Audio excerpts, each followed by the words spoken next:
चलिए आज बात करते हैं एक ऐसे बरगद के पेड़ की जिसकी कहानी अंधेरी रातों से जुड़ी है।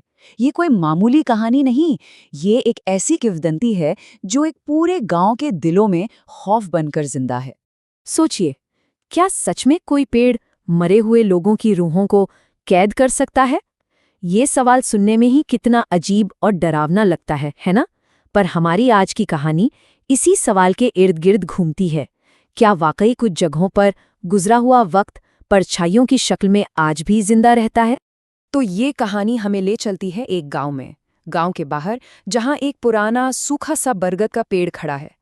गांव के लोग उसे एक खास नाम से बुलाते हैं, और यकीन मानिए, इस नाम के पीछे एक बहुत ही भयानक राज छिपा है।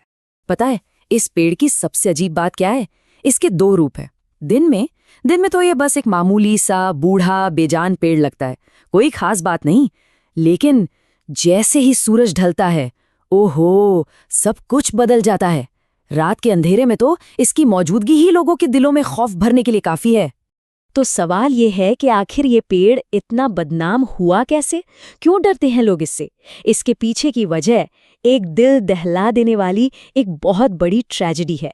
एक ऐसी घटना जिसने इस पेड़ को हमेशा हमेशा के लिए बदल कर रख दिया। वहां के लोग बताते हैं कि बरसों पहले की बात है। एक पूरा परिवार, माँ, बाप और उनके 2 बच्चे इसी पेड़ के नीचे लगी आग में जिंदा जल गए थे। और कहते हैं कि तब से उन चारों की आत्माएं कभी आजाद ही नहीं हो पाई हैं। वो आज भी इसी पेड़ की शाखाएं में कैद हैं। बात यही खत्म नहीं होती। जो कोई भी रात के अंधेरे में इस पेड़ के पास से गुजरने की हिम्मत या कह लें कि गलती करता है, उसे कुछ फुसफुसाहटें सुनाई देती हैं। एक धीमी सी आवाज, एक पुकार जो उन्हें अपनी ओर खींचती है, जो कहती है, रुको, हमारे साथ रहो। लेकिन जैसा कि अक्सर ऐसी कहानियों में होता है, हमेशा कोई न कोई ऐसा होता है जो इन बातों पर यकीन नहीं करता।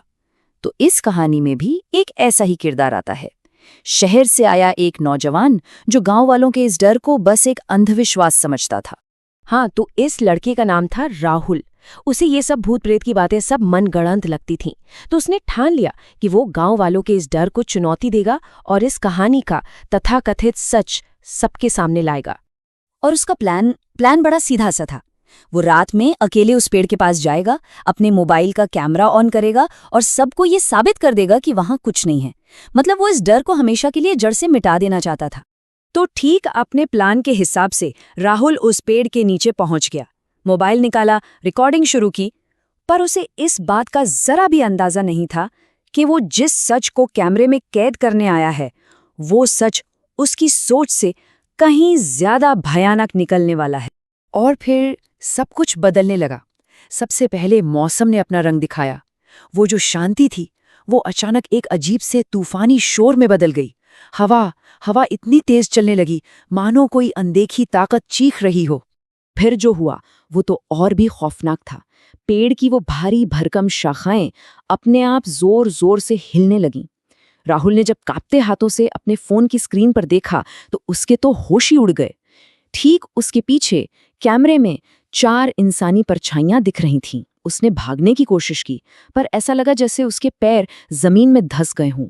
और ठीक उसी पल पेड़ की गहराइयों से एक ठंडी बेजान सी आवाज आई।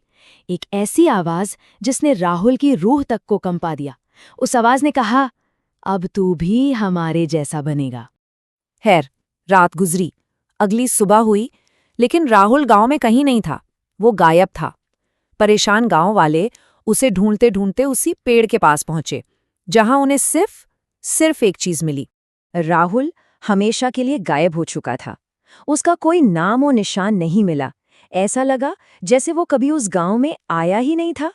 पेड़ की जड़ों के पास बस उसका मोबाइल फोन पड़ा था, और शायद यही वो इकलौता गवाह था जिसने उस रात की पूरी कहानी को अपनी आंखों से, या कहें कि अपने लेंस से देखा था।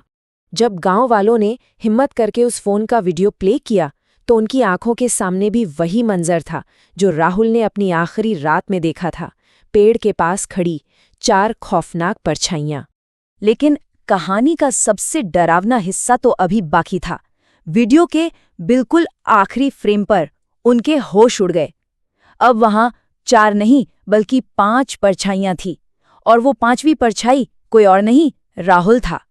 इस बात को अब कई साल बीत चुके हैं, लेकिन वो बरगद का पेड़ वो आज भी उसी जगह पर खामोश खड़ा है, अपने अंदर न जाने कितने ही ऐसे राज दफन किए हुए।